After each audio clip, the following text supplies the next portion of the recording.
de apresentar, né? O Sr. Orlando é muito conhecido na casa, mas sem dúvida nenhuma é um dos nossos patrimônios espirituais da casa aqui, Sr. Orlando. Seja bem-vindo às suas palavras. Boa noite a todos.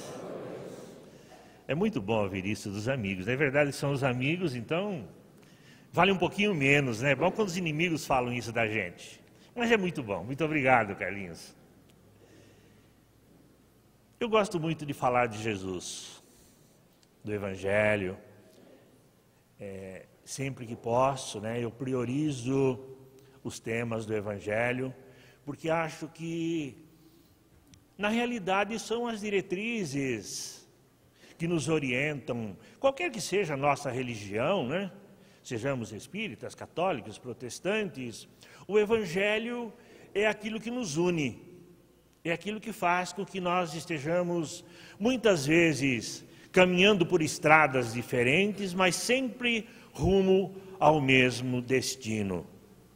Então, o Evangelho, realmente, por mais que se discuta, por mais que se fale que algumas coisas são aparentemente incoerentes, julgadas segundo um critério muito rígido de lógica, mas o espírito do Evangelho é imbatível. Jesus, que foi aquele que nos transmitiu essas lições maravilhosas, que nos conduzem, que nos orientam, não teve uma tarefa fácil para nos trazer isso, para nos ensinar. Basta lermos os evangelhos como estão na Bíblia, sem buscarmos mais recursos históricos, para vermos que o mestre não teve uma vida fácil enquanto trazia a sua mensagem. Nós nos focamos normalmente na cruz, que foi o ápice da sua tarefa e também do seu sofrimento, mas nos 3 anos e meio que Jesus esteve conosco, nos trazendo a sua mensagem, ele não teve nenhum dia de sossego, nenhum dia de tranquilidade, nenhum dia de paz, porque ele trazia uma mensagem que contrariava os interesses constituídos. É óbvio, né? Nós tínhamos naquele lugar, naquela região da Palestina, 2 interesses dominantes. Os romanos, que tinha o domínio político, militar sobre o povo judeu, e que fazia questão de manter com mão de ferro a obediência. E sempre que alguém se levantava de qualquer forma, contradizendo seus interesses ou ameaçando os seus interesses, obviamente era reprimido violentamente. Todo dominador age como ditador e todo ditador é violento.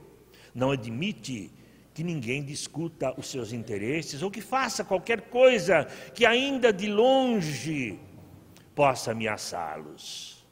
Do outro lado nós tínhamos os judeus, ciosos da sua cultura, confiantes nos ensinamentos trazidos por Moisés e, portanto, radicais quanto à sua interpretação, quanto à sua compreensão.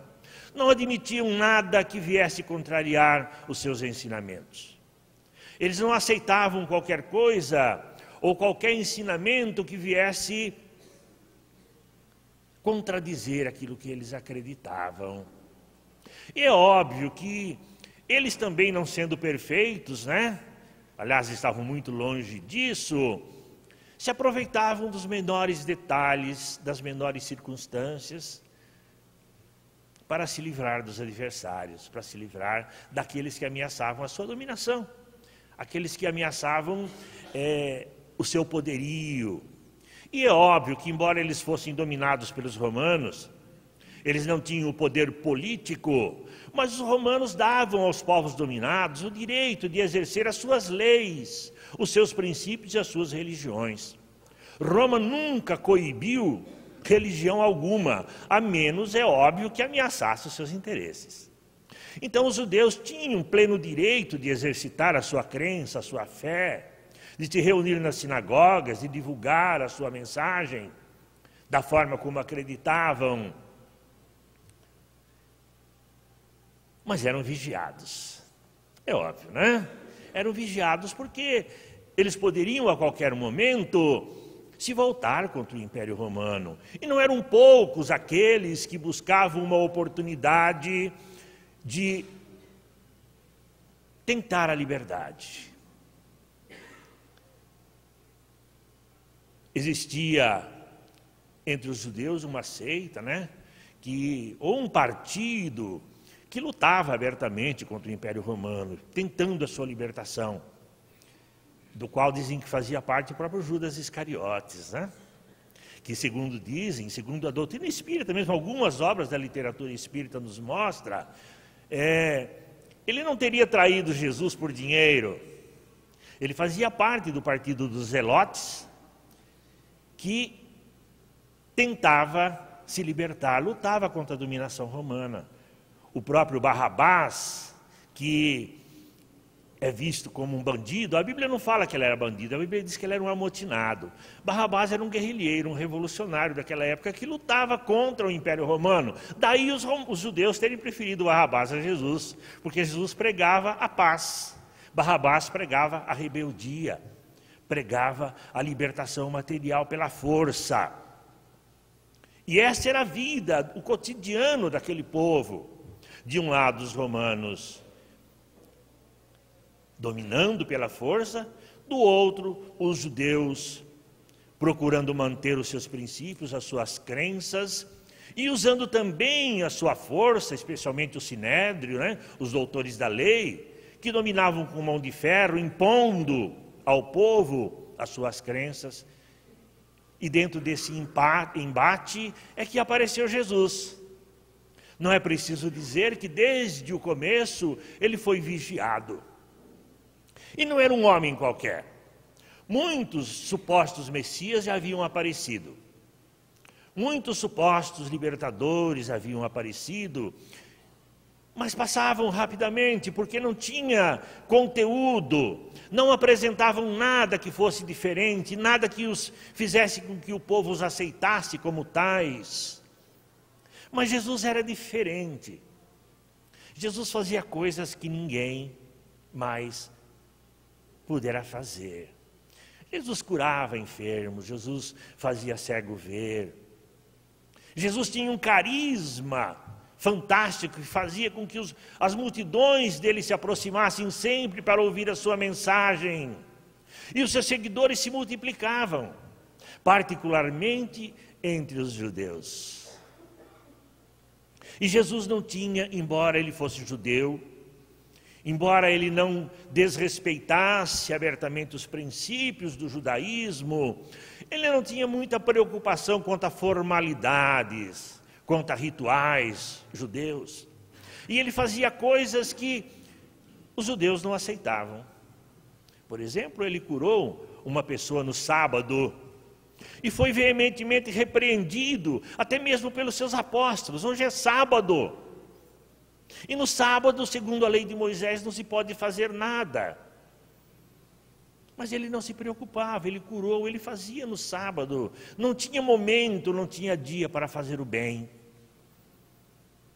Ele nunca pregou contra os romanos, ele nunca falou em luta armada, ele nunca falou em libertação do povo. Ele falava da libertação da alma. E os judeus acreditavam que toda a fé só poderia vir do Torá, da Bíblia deles, né? A fé só poderia estar fundamentada nos ensinamentos de Moisés. E Jesus vinha pregar uma outra forma de fé, a fé em Deus, desvinculada dos princípios judaizantes. E isso começava a ameaçar o poderio dos judeus, começava a ameaçar a dominação religiosa que os sacerdotes, os doutores da lei impunham sobre o povo. E eles buscavam todos os momentos possíveis, todas as horas, uma forma de conter Jesus. Embora eles tivessem autoridade religiosa, eles não tinham autoridade policial, militar. Portanto, eles não podiam prender Jesus simplesmente. Eles não podiam impedir Jesus de divulgar a sua mensagem. Os romanos respeitavam os judeus, mas respeitavam também Jesus, porque não lhes dizia respeito àquilo que ele falava. Pelo menos assim eles achavam. E os judeus, então, buscavam todos os artifícios que pudessem fazer com que Jesus caísse em contradição. Temos inúmeros relatos no Novo Testamento a respeito disso, né? Mas um foi marcante, um foi fundamental, foi importante para o ensinamento que Jesus queria nos trazer. Os fariseus faziam parte de uma seita, né? O judaísmo também, como o cristianismo é dividido em inúmeras seitas, nós temos aí inúmeras religiões, entre aspas, né? O judaísmo também tinha e tem até hoje muitas divisões, não são unânimes, não são coesos nas suas crenças, ou pelo menos quanto às suas práticas. E os fariseus faziam parte de uma dessas seitas. A que se sentia mais ameaçada por Jesus, porque eles é que defendiam abertamente a fé fundamentada em Moisés. E nos conta o Evangelho, e Kardec colocou no 11º capítulo do Evangelho segundo o Espiritismo, que certa vez os fariseus chamaram os herodianos eram os soldados que serviam junto ao rei Herodes, né? Eram as autoridades policiais, eram os policiais que mantinham a ordem. E foram visitar Jesus. Como sempre, rodeado de muita gente, muitas testemunhas, quase todos judeus. E eles fizeram uma pergunta capciosa para Jesus. Mestre, sabemos que falas a verdade. Olha, já chegaram bajulando. Sabemos que falas a verdade.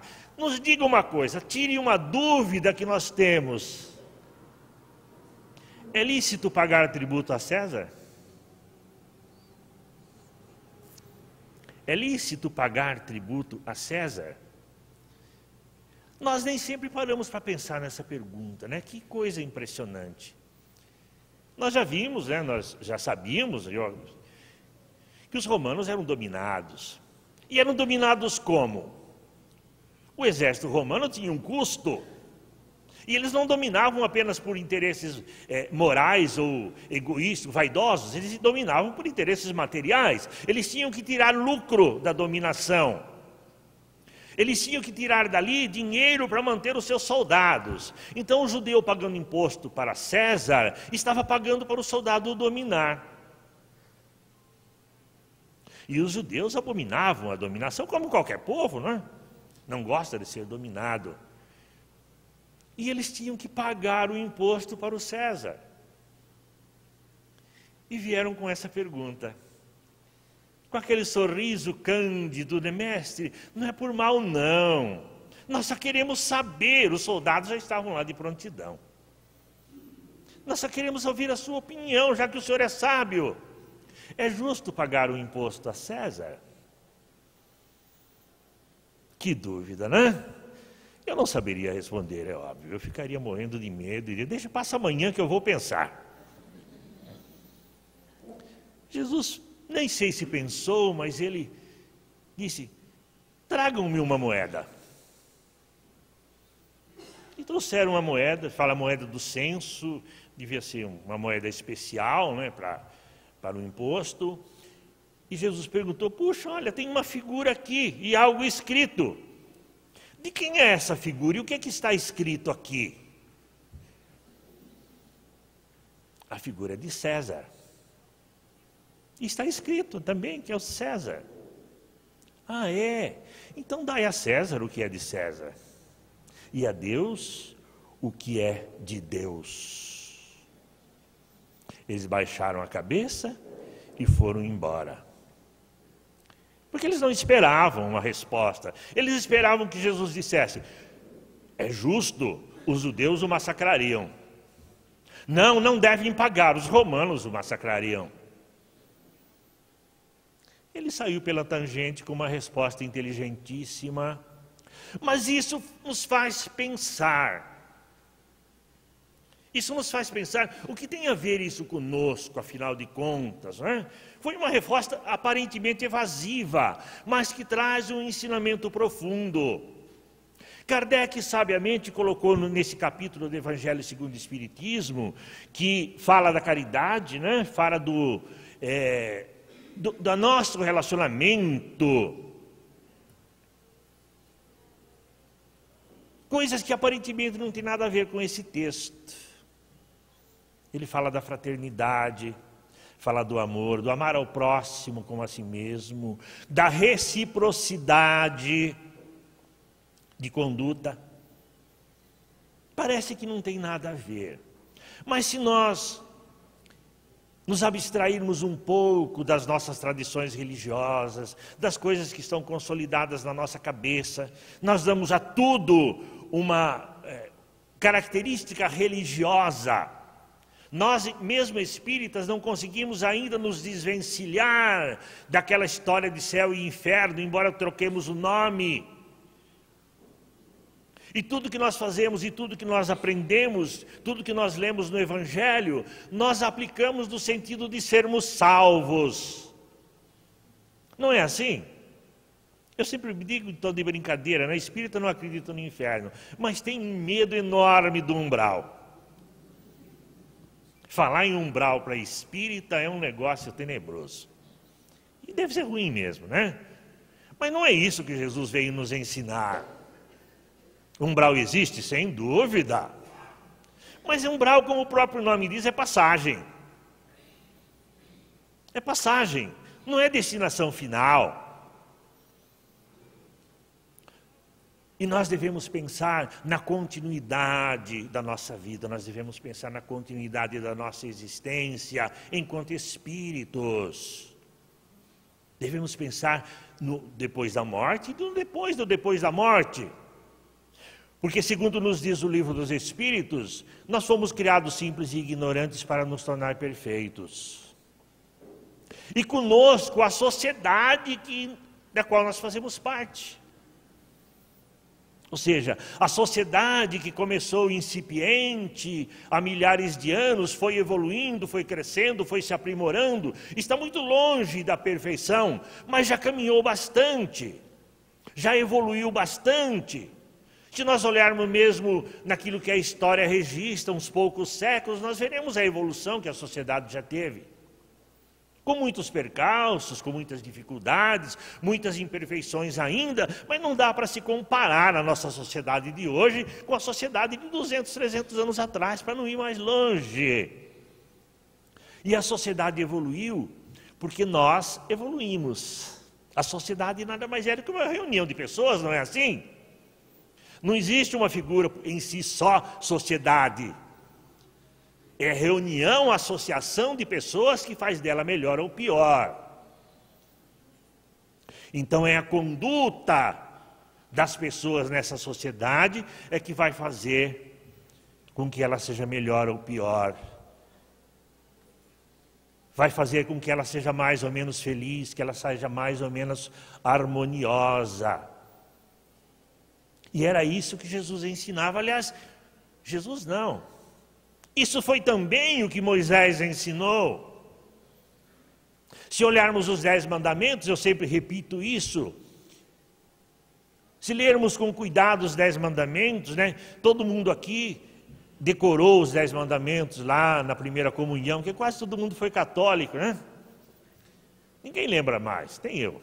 Tenho que ler aqui no capítulo 1 do Evangelho segundo o Espiritismo. Mas nós vamos ver que os 10 mandamentos nada mais são do que regras de conduta sociais. Claro, tem lá 2 que falam de Deus, isso é importante.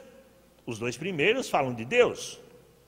Todos os outros 8 falam de conduta social, de jeito de viver, com o objetivo de tornar melhor mais tranquila, mais serena, mais feliz a sociedade. Não matarás, não furtarás, não dirás falso testemunho, não cobiçarás o bem do próximo, não cobiçarás a mulher do próximo. Eu sempre brinco, né? Por que fala não cobiçarás a mulher do próximo e não fala não cobiçarás o marido da próxima? Interessante, vocês já se perguntaram isso? Tem uma lógica, é interessante e não é nada irracional. Naquele tempo podia. O homem podia casar um monte de vezes. Então, não tinha nada demais uma mulher cobiçar o marido da outra, desde que ela fosse solteira. Então, por isso não precisava dizer, se fosse hoje, se fosse repetir os mandamentos, dizer, não cobiçarás a mulher ou o marido da próxima. Mas naquele tempo podia. Não são regras de conduta. Se nós olharmos o que nos infelicita hoje, na sociedade como um todo, nós veremos que tudo decorre do descumprimento dos 10 mandamentos, na sua forma mais simples. Ou não? Se nós conseguíssemos cumprir aquilo, né? O mundo seria feliz. Jesus, no Sermão da Montanha, nas Bem-aventuranças, falou a mesma coisa de forma inversa. Que os 10 mandamentos proibiam, era um momento da proibição. Como nós fazemos com as crianças pequenas, né? Você não pode fazer isso. Nem explicamos por quê. Você não pode fazer. Elas obedecem ou não, como nós fazíamos também no tempo de Moisés. Mas nós proibimos de fazer aquelas coisas que nós achamos erradas, nós achamos perigosas, nós achamos ruins. Jesus já veio dizer, faça assim. Ou seja, nós já estávamos com idade suficiente para entendermos a forma como nós devemos nos comportar, para promovermos a paz, para promovermos a serenidade, a tranquilidade, o bem-estar que nós almejamos, o bem-estar que nós buscamos. E Kardec colocou aqui ensinamentos de Jesus, desse mesmo capítulo 11º do Evangelho segundo o Espiritismo, algumas questões que foram colocadas a Jesus, mais uma vez para tentá-lo, mas eles mal sabiam que estavam contribuindo para que o mestre desenvolvesse a sua didática, para que o mestre desenvolvesse o seu ensinamento de forma mais compreensível. Ele ensinava aquela história de nós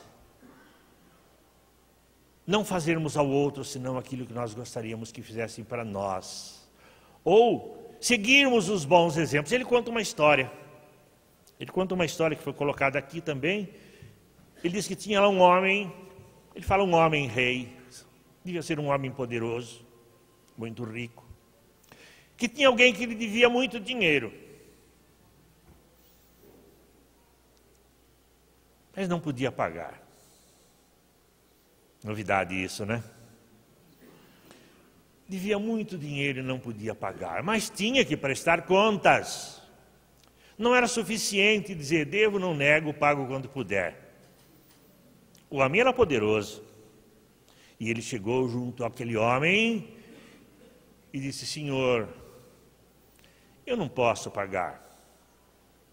E dizia a lei naquela época que se o devedor não pagasse, ele próprio e toda a sua família podia se tornar escravos para pagar a dívida.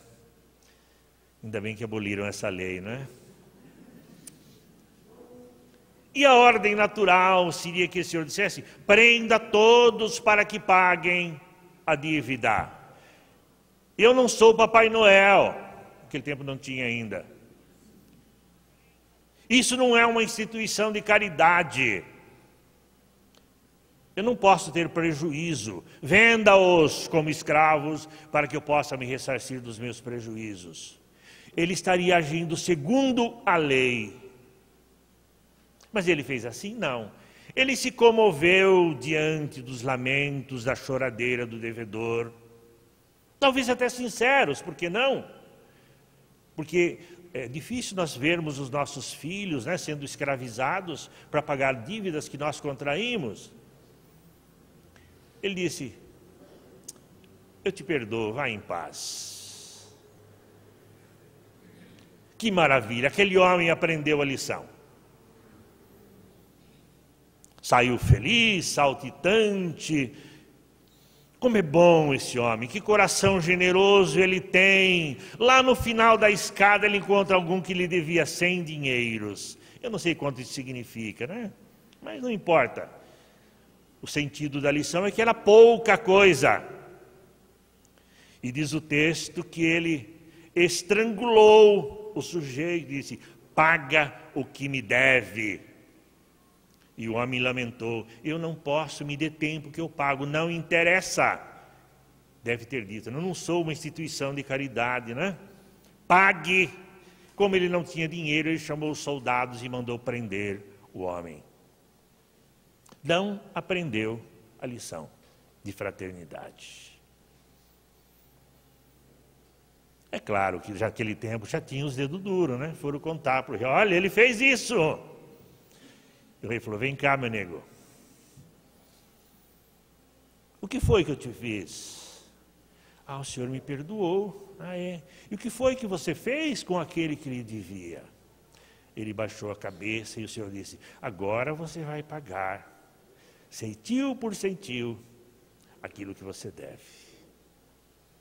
Ou seja, faltou a fraternidade, a reciprocidade, condutas indispensáveis para o nosso crescimento, para o nosso aprimoramento, para a nossa felicidade. Nós não podemos imaginar uma sociedade feliz se nós não dermos a nossa contribuição nesse sentido. Se ao contrário nós dermos a contribuição para a infelicidade, para o sofrimento, seja na sociedade como um todo, seja na nossa família, ou no nosso trabalho. Qual é o nosso comportamento diante das pessoas que nos rodeiam? Nós contribuímos para a alegria, para o bem-estar, para a felicidade. Nós somos aqueles que quando chegamos todo mundo fica feliz e quer nos abraçar, ou somos aquele que quando nós chegamos todo mundo procura se afastar? As conversas param, os sorrisos se apagam, os semblantes se fecham.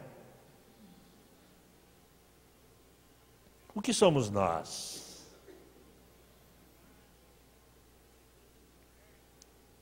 Jesus sempre se pautou por nos ensinar a importância da conduta entre nós.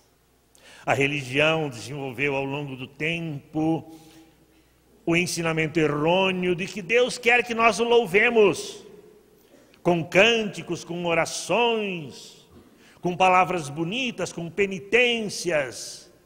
E é curioso que nós não encontramos isso no Novo Testamento, nós não encontramos isso no Evangelho. Nós não devemos louvar a Deus, é claro. Mas Jesus nos ensinou que nós só podemos fazer isso através do próximo, através do nosso irmão. Não adianta nós sermos os maiores rezadores, virmos os 9 dias da semana no centro, porque tem gente que vem 2 vezes, 3. Mas lá fora nós não nos comportamos de acordo com aquilo que nós sabemos, aquilo que nós nos ensinamos. Não adianta fazer penitência, rezar. Jesus deixou isso claro, né? Ele ensinou o julgamento, né? Ele disse que quando Deus vier julgar a humanidade, fará como aquele rei que reunirá, como o pastor reúne as suas ovelhas, uns à direita, outros à esquerda, e dirá aos que estão à direita: estive com fome e me deste de comer, estava nu e me vestiste. Assim por diante, né? Vocês já conhecem, decora essa história. Jesus descreveu aí toda a conduta fraterna. E disse: vinde vós, recebei a coroa que vos está reservada desde a fundação dos tempos. E eles estranharam: mas, mestre, quando foi que nós fizemos isso para o Senhor? E Jesus responde: quando fizeram a um desses vossos irmãos pequeninos, foi a mim que fizeram. Ou seja, agradar a Deus através do próximo. Da mesma forma, ele disse os que estavam à esquerda, né? Não sei qual o critério para pôr a direita e a esquerda, mas não tem importância. Estive com fome e não me deste de comer, estava nu e não me vestistes, estava doente e não fostes me ver. Não fostes fraternos, não fostes irmãos comigo. Mas, mestre, se o Senhor batesse a minha porta, eu sairia e deixaria o Senhor lá, eu daria a minha casa. Quem já não viu aí na rua os caminhões, os carros, propriedade de Jesus? Só que fica usando, né? Mas nós não faríamos isso? Se Chico Xavier batesse na nossa porta, gente, que maravilha, né? Quem não abriria de bom grado, quem não faria tudo para agradar um Chico Xavier? Hoje eu espero que ele não apareça, que eu vou levar um susto, mas antes, imagine Jesus, né? E eles dizem, mas quando vocês deixaram de fazer a um desses seus irmãos pequeninos, foi a mim que vocês deixaram de fazer.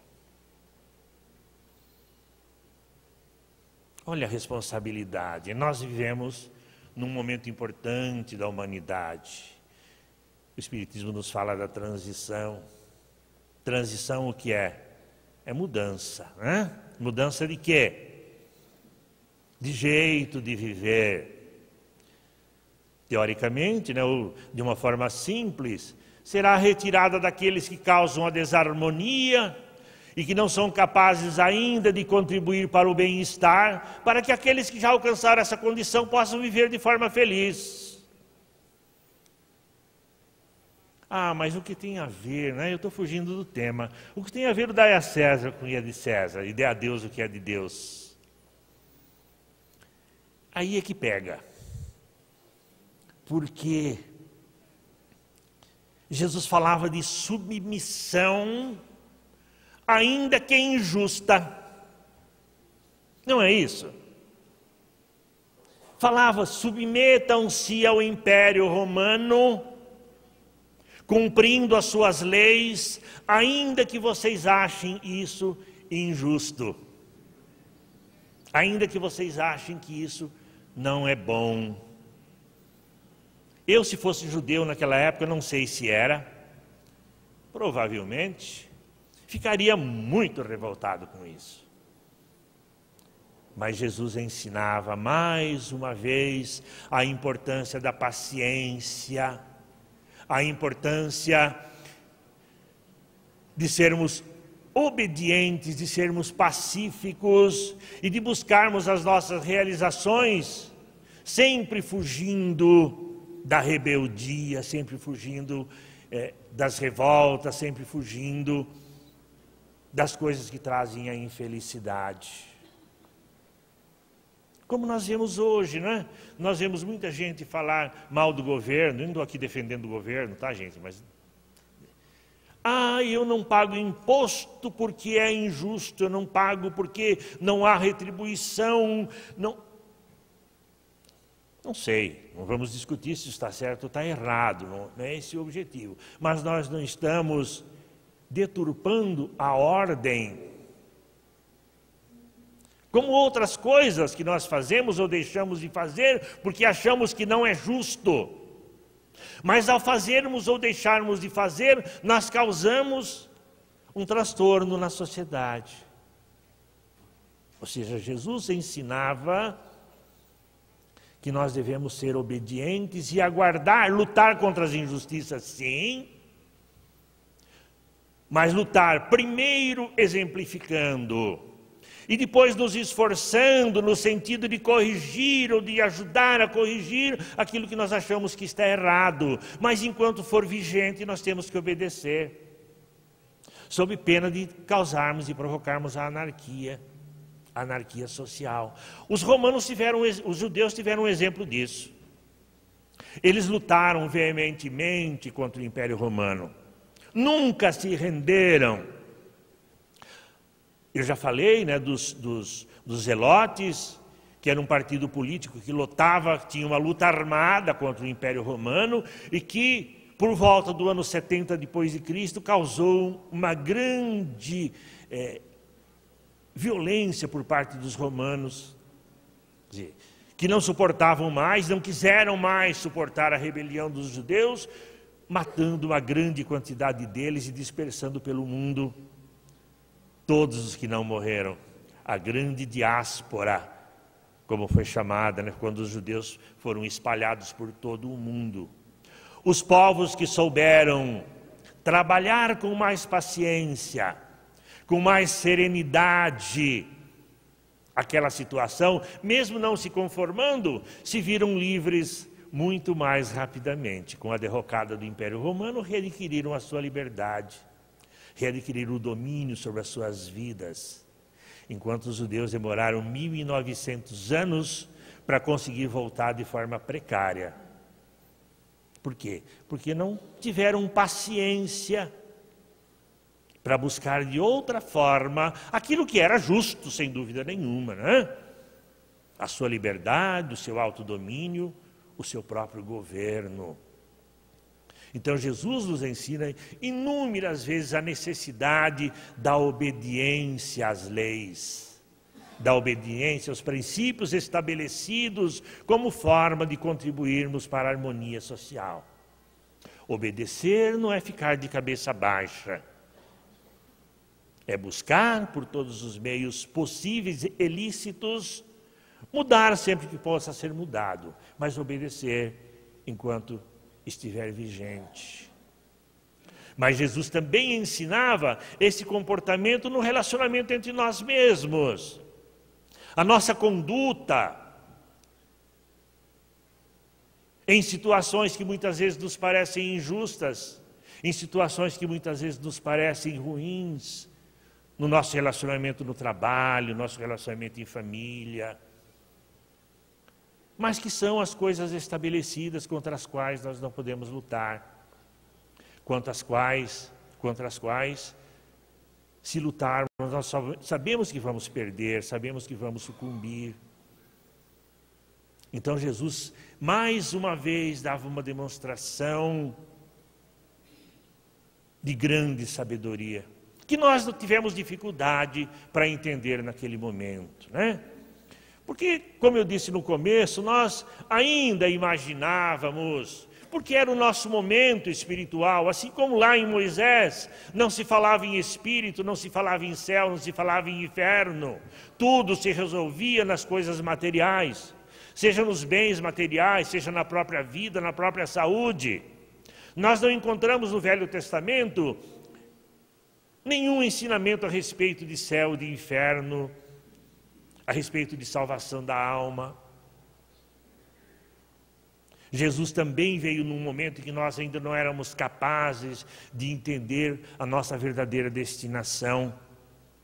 E ele teve que usar de figuras que nós pudéssemos entender, como nós usamos com as crianças, para ensiná-las de forma que possa ser compreensível e aceitável para elas.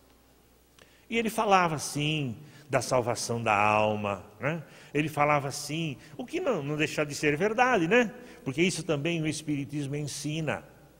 Mas nós consolidamos a ideia ao longo do tempo, quando nós vivenciamos na Igreja Católica, nas igrejas protestantes, uma ideia salutar, saudável, importante, de que ganharíamos o céu.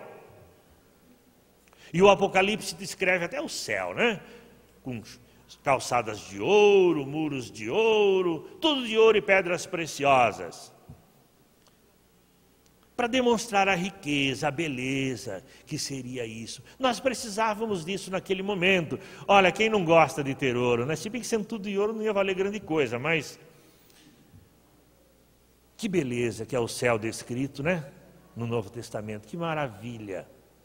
Mas o Espiritismo veio jogar por terra essa ideia, esses princípios que para nós foi importante naquele tempo, ainda é muito importante para muita gente hoje, porque é um processo educativo importante.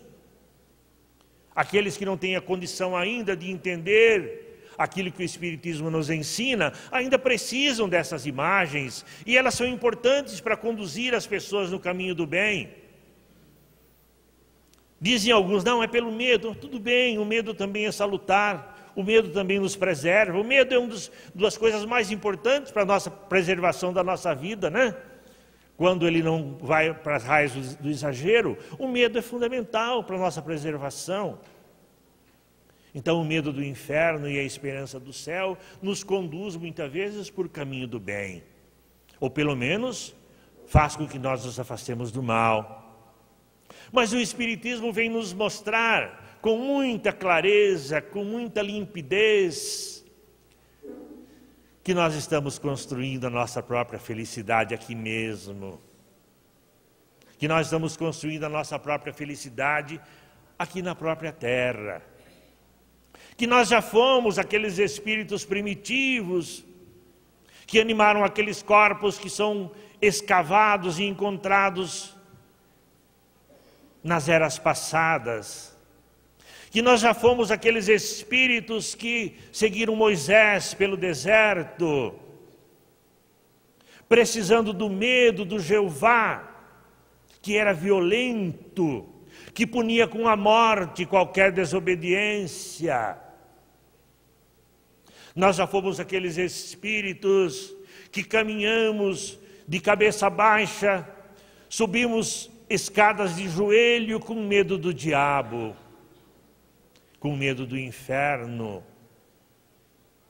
e almejando o céu. Mas hoje nós já somos espíritos que entendemos que, embora tudo aquilo tenha sido importante para nós,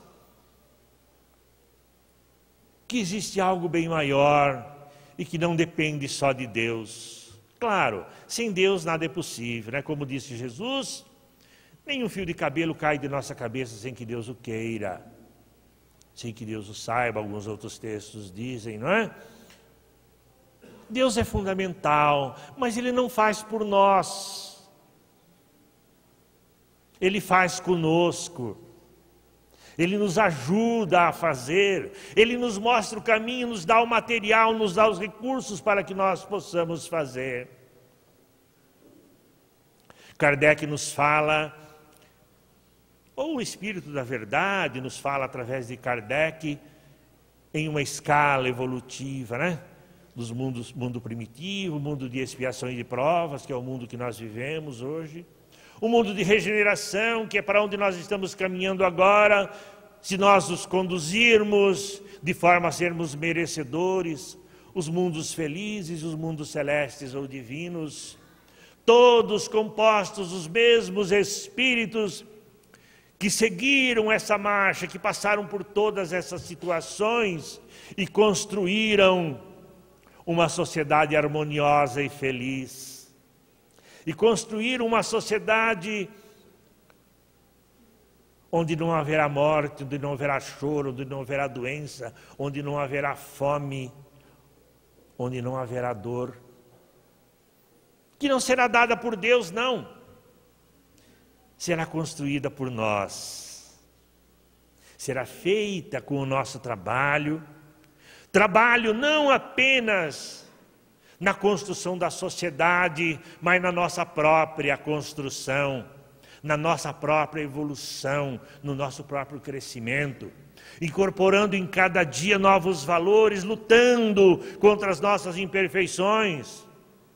E lutar é bem o termo, porque nós sabemos que as imperfeições não se arrancam apenas pela força de vontade momentânea, mas é um exercício constante no dia a dia, encarnação a encarnação, para que a gente possa alcançar isso.